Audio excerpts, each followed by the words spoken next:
மிக முக்கியமானது என்பதை பார்க்கிறோம். இரண்டாவது குறிப்பு, தொழுகையிலே பரிசுத்த ஆவியானுடைய பங்கு என்ன? இது அதிகமாய் விவரித்ததுனால சுருக்கமாய் இதை சொல்லி அடுத்த குறிப்புக்கு நாம் கடந்து போக இருக்கிறோம். நான் முன் சொன்னது போல எபேசியர் 1:13 படி நாம் முத்திரை செய்யப்பட்டிருக்கிறோம். எபேசியர் 1:13 சொல்றாரு, வாக்குதத்தம் செய்யப்பட்ட பரிசுத்த ஆவியால் நாம் என்ன செய்யப்பட்டோம்?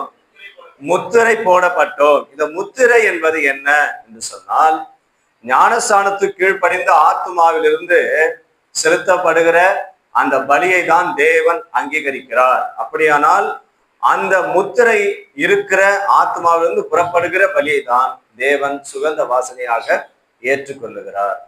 இன்றைய அநேகர் ஆராதனையில உட்காரலாம், அநேகர் அதில் கலந்து கொள்ளலாம், அநேகர் ஆமேன் என்று சொல்லலாம். ஆனால் அவர்கள் செலுத்துகிற அந்த பலி தேவன் ஏற்றுக்கொள்வது இல்லை. 2 கொரிந்தியர் புஸ்தகம் 1 அதிகாரம் 21 மற்றும் 22வது வாக்கியத்தை கவனியுங்கள். 2 கொரிந்தியர் 1 அதிகாரம் 21, 22. நம்மை அபிஷேகம் பண்ணினவர் தேவனே, அவர் நம்மை முத்திரித்து நம்முடைய இருதயங்களில் ஆவியனும் அச்சாரத்தையும் கொடுத்திருக்கிறார். இங்க கவனிக்கிறோம், கிறிஸ்துவுக்குள் ஸ்திரப்படுத்தி நம்மை அபிஷேகம் பண்ணினவர் தேவன். அபிஷேகம் நம்மை பண்ணுகிறவர் தேவன் தான். நம்ம அபிஷேகம் பண்றாரு. இந்த அபிஷேகத்தை பத்தி ரீசண்டா கிளாஸஸ், பைபிள் ரீடிங்கு, மெசேஜ் இதே தொடர்ந்து வந்துருக்கு. எனக்கு ஒரு ஆச்சரியமா இருக்குது. படிக்கிற புக்கு யோவேலு, அந்த யூத் மீட்டிங் நடக்கிறது சப்ஜெக்ட் அப்போஸ்தலர் நடபடிகள் 2ஆம் அதிகாரம்.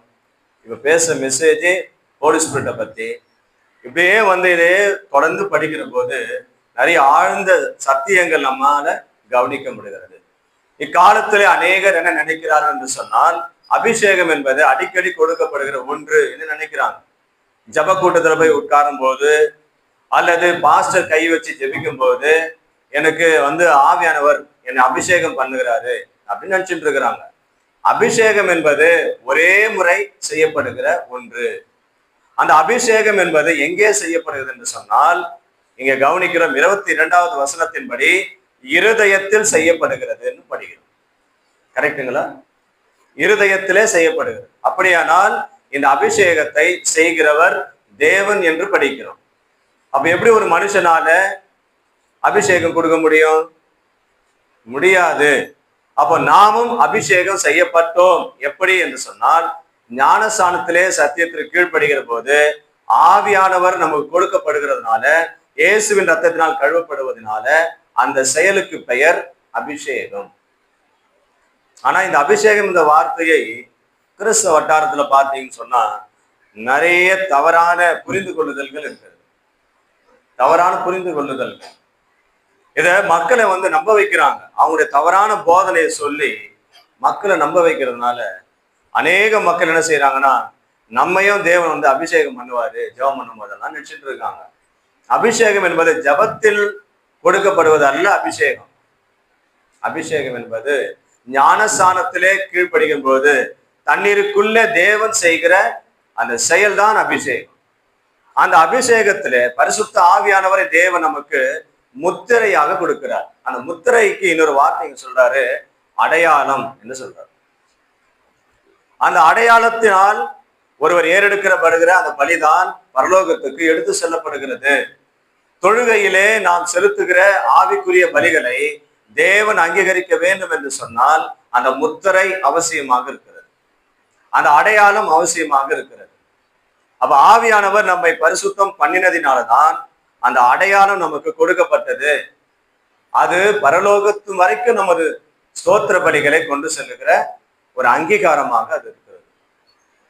இன்னொரு பலன் என்ன அப்படின்னு சொன்னா, ரோமர் 8ஆம் அதிகாரம் 15-16 வசனங்களை கவனிங்க. ரோமர் புஸ்தகம் 8ஆம் அதிகாரம் 15-16 வசனம்.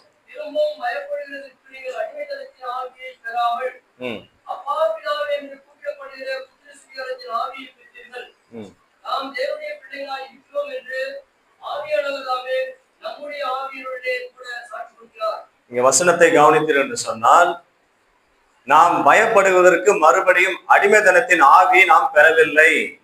நாம் பெற்ற ஆவி எந்த ஆவி என்று சொன்னால், தேவனை அப்பா என்று அழைக்கிற, பிதாவே என்று அழைக்கிற புத்திர சுவிகாரத்தின் ஆவி. இந்த புத்திர சுவிகாரம் சொன்னா என்ன அர்த்தம்னா, தத்து பிள்ளை, அதாவது வாரிசு உரிமை. இன்னைக்கு யாரெல்லாம் சத்தியத்திற்கு கீழ்ப்படுகிறார்களோ அவர்கள் எல்லாம் தேவன் தன் பிள்ளைகளாக சேர்த்து கொள்ளுகிறார்.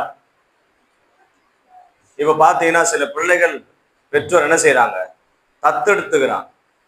சில பிள்ளைகளை பெற்றெடுக்கிறாங்க, சில பிள்ளைகளை தத்தெடுக்கிறாங்க. அது போல சுவிசேஷத்தை நம்ம கீழ்ப்படிவதனாலே தேவன் நம்மை தத்தெடுத்துவது கொள்ளுவது போல வாரிசு உரிமையை கொடுக்கிறார். எப்படி இயேசுவானவர் தேவனுடைய குமாரனாக இருக்கிறாரோ, சத்தியத்தை நம்ம கீழ்ப்படிவதனாலே நமக்கு தேவன் கொடுக்கிற ஒரு அந்தஸ்து என்னன்னு சொன்னா வாரிசு உரிமை. அதாவது நீங்கள் எல்லாரும் பிள்ளைகளாக இருக்கிறீர்கள். அப்போ சத்தியத்திற்கு கீழ்ப்படியலனா, ஞானஸ்தானம் பெறலனா, அவர்கள் எல்லாம் தேவனுடைய பிள்ளைகளாக ஆவிக்குரிய ரீதியிலே கிடையாது. 16வது வசனத்தை கவனிப்பீர்கள் என்று சொன்னால் 8:16 இங்க கவனிங்க, முக்கியமான வசனம் சப்ஜெக்ட். நாம் தேவனுடைய பிள்ளைகளாக இருக்கிறோம் என்று